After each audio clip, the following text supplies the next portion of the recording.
நடக்கிற ஏப்ரல் 23 தேர்தல் எப்பொழுதும் போல நடக்கிற ஒரு தேர்தலா நினைக்க வேண்டாம். இது அநீதிக்கும் நீதிக்கும் நடக்கிற தேர்தல். நீதியின் பக்கம் அதிமுக இருக்கு, அநீதியின் பக்கம் திமுக இருக்கு. தமிழ்நாட்டை சுரண்டு பிழைக்கிற திமுக கூட்டத்திலிருந்து தமிழ்நாட்டு மக்களுக்கு விடுதலை கிடைக்கணும்னா அது கண்டிப்பா உங்களில் ஒருவர், உங்களுக்காக ஒருவர், உங்களுக்காக மட்டுமே ஒருவர்னா அது எடப்பாடியார் தான். மீண்டும் அதிமுக ஆட்சி வந்தாதான் உங்களுக்கு ஒரு விடியல் கிடைக்கும். மொத்தமா விடியல் சொல்லி தமிழ்நாட்டு மக்களை முடியல் செய்ய வச்ச இந்த திமுக ஆட்சி வீட்டுக்கு போகணும். பெண்களுக்கு பாதுகாப்பு கிடைக்கணும், மணல் கொள்ளை தடுக்கப்படணும், கள்ளச்சாராய மரணங்கள் தடுக்கப்படணும், பள்ளிக்கு போற மாணவர்களுக்கு பாதுகாப்பு கிடைக்கணும், சிறந்த நிர்வாகம் இருக்கணும், தமிழ்நாடு தலைநிமிர்ந்து நிற்கணும், விவசாயிகள் தலைநிமிர்ந்து நிற்கணும்னா மீண்டும் எடப்பாடியார் ஆட்சிக்கு வந்தாதான் இதெல்லாம் நடக்கும். அவர்கள் 2021-26 காலகட்டத்தில் அவர்கள் பண்ண கொடுமைகள் சாதாரண விஷயங்கள்ல. வரி உயர்வுலிருந்து வரி ஏற்றங்கள், மின்சார கட்டணம், மணல் கொள்ளை, கொலை, கற்பழிப்பு, பாலியல் பலாத்காரங்கள், பாலியல் வன்கொடுமைகள், விவசாயிகள், இப்படி எந்த துறையுமே சிறப்பா இல்ல.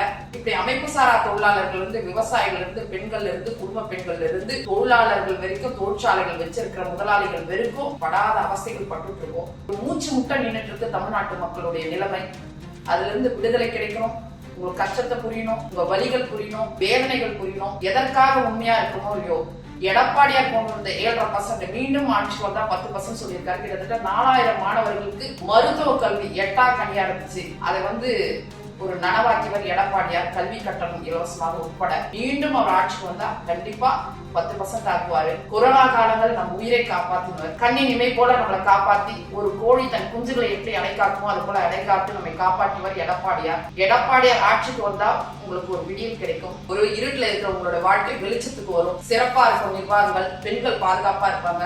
எல்லா திட்டங்களும் அம்மாவுடைய திட்டங்கள் தொடரப்படும். குலவிளக்கு திட்டத்தின் மூலமாக 2000 ரூபாய் கொடுக்கப்படும். கருணை தொகை 10,000 ரூபாய். அவர் கொடுத்த அத்தனை வாக்குறுதிகளும் சிறப்பான வாக்குறுதிகள். எல்லா சார்பு மக்களுக்கான ஒரு வாக்குறுதி, பெண்களுக்கான வாக்குறுதி. சொல்ல போனா 33% பெண்களுக்கு இடஒதுக்கீடு கிடைக்க கூடாதுன்னு அதுக்கு எதிர்க்காக ஓட்டு போட்டவங்க திமுக.